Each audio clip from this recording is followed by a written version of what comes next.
Buenos días. El equipo, que está conformado por Castro Torres, Dafne Carolina, Herrera Parra, Gloria Paola y su servidora Castellanos Bautista Dayan, que corresponde al taller de bioquímica, presenta el tema de proteínas. Primero, tenemos que recordar que las proteínas son biomoléculas formadas básicamente por carbono, hidrógeno, oxígeno, nitrógeno, azufre y fósforo. Las proteínas desempeñan un papel fundamental en los seres vivos y son las biomoléculas más versátiles y más diversas. Realizan una enorme cantidad de funciones diferentes, entre ellas funciones estructurales, enzimáticas y transportadoras. Las usamos para producir enzimas y hormonas, que estas son un componente importante de nuestros huesos, músculos, cartílagos, piel y sangre. Después tenemos a la clasificación de las proteínas. Las proteínas se pueden clasificar atendiendo a diversos criterios, como su composición química, su estructura, sensibilidad y solubilidad. Estas se dividen en dos grandes grupos. La primera son las holoproteínas o proteínas simples. Este primer grupo son proteínas formadas únicamente por aminoácidos, y estas a su vez se dividen en globulares o fibrosas. Las globulares son proteínas que se caracterizan por doblar sus cadenas en una forma esférica apretada o compacta. La mayoría de las enzimas, anticuerpos, algunas hormonas y proteínas de transporte son ejemplos de proteínas globulares. Entre algunos ejemplos, como se mencionaron anteriormente, tenemos a las hormonas, a las enzimas, a las gluteninas, entre otros. Luego tenemos a las fibrosas. Estas presentan cadenas polipeptídicas largas y una estructura secundaria atípica. Entre algunos ejemplos se encuentran los colágenos, queratinas, elastinas, fibroínas, entre otros. Posteriormente, tenemos al segundo grupo en que se clasifican las proteínas, que son las heteroproteínas o proteínas conjugadas.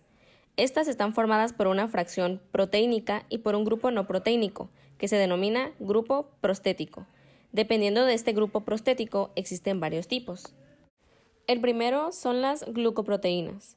Estas son moléculas compuestas por una proteína unida por enlaces covalentes a uno o varios glúcidos, simples o compuestos.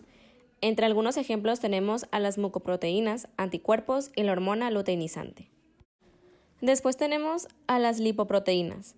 Estos son complejos macromoleculares compuestos por proteínas y lípidos que transportan masivamente las grasas por todo el organismo.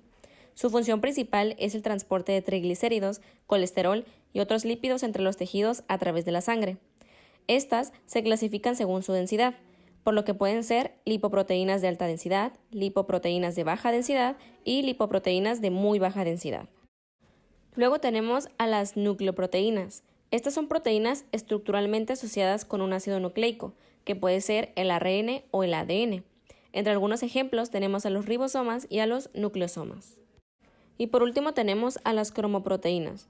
Estas poseen como un grupo prostético a una sustancia coloreada, por lo que reciben también el nombre de pigmentos. Bueno, las proteínas tienen múltiples niveles de estructura y la básica es la estructura primaria. La estructura primaria viene determinada por el número de aminoácidos presentes y el orden en el que están enlazados.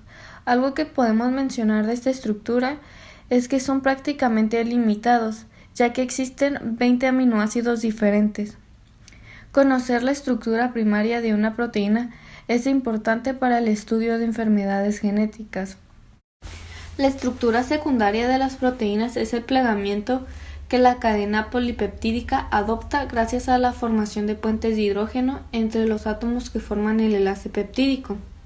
La estructura secundaria suele dividirse en categorías o como en subgrupos, y una de ellas es el hélice alfa, y pues este tipo de estructuras, la cadena de aminoácidos están unidos mediante los enlaces peptídicos.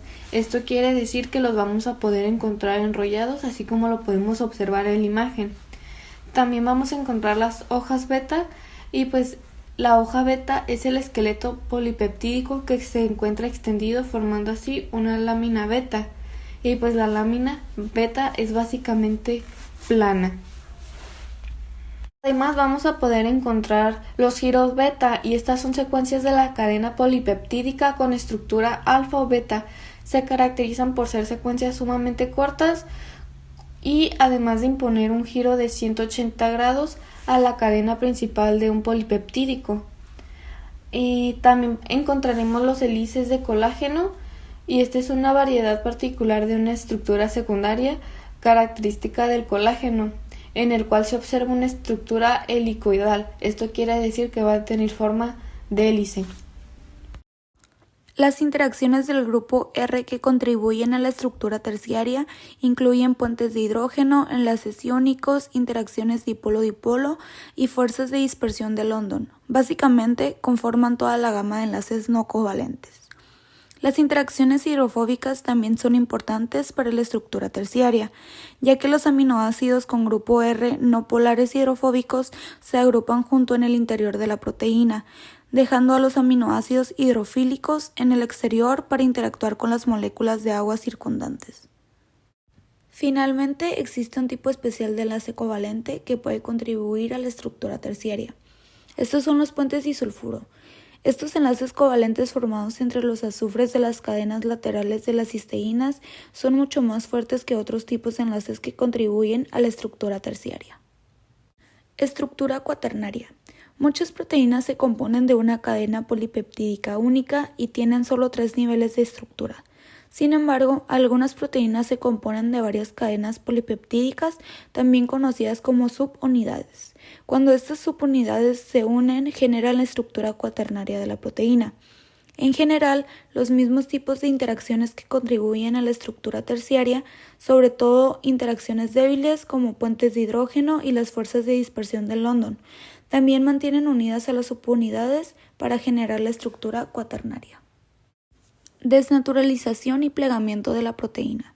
Cada proteína tiene su propia forma única. Si se cambia la temperatura o el pH del entorno de una proteína o si ésta es expuesta a sustancias químicas, estas interacciones pueden alterarse provocando la pérdida de la estructura tridimensional de la proteína y convirtiéndola en una cadena de aminoácidos sin estructura. Cuando una proteína pierde su estructura de mayor orden, pero no su secuencia primaria, se dice que ha sido desnaturalizada y que ya no es funcional. Y ya para terminar, podemos decir que las proteínas juegan un papel sumamente importante dentro de nuestro organismo, ya que son los nutrientes que nos permiten realizar varias funciones. Gracias a ellas llevamos a cabo la construcción de los músculos, los tendones, regeneran las células de nuestro cuerpo como tejidos u órganos. Además participan en la producción de enzimas, hormonas y muchas más moléculas importantes para el organismo. Y eso sería todo por nuestra parte. Gracias.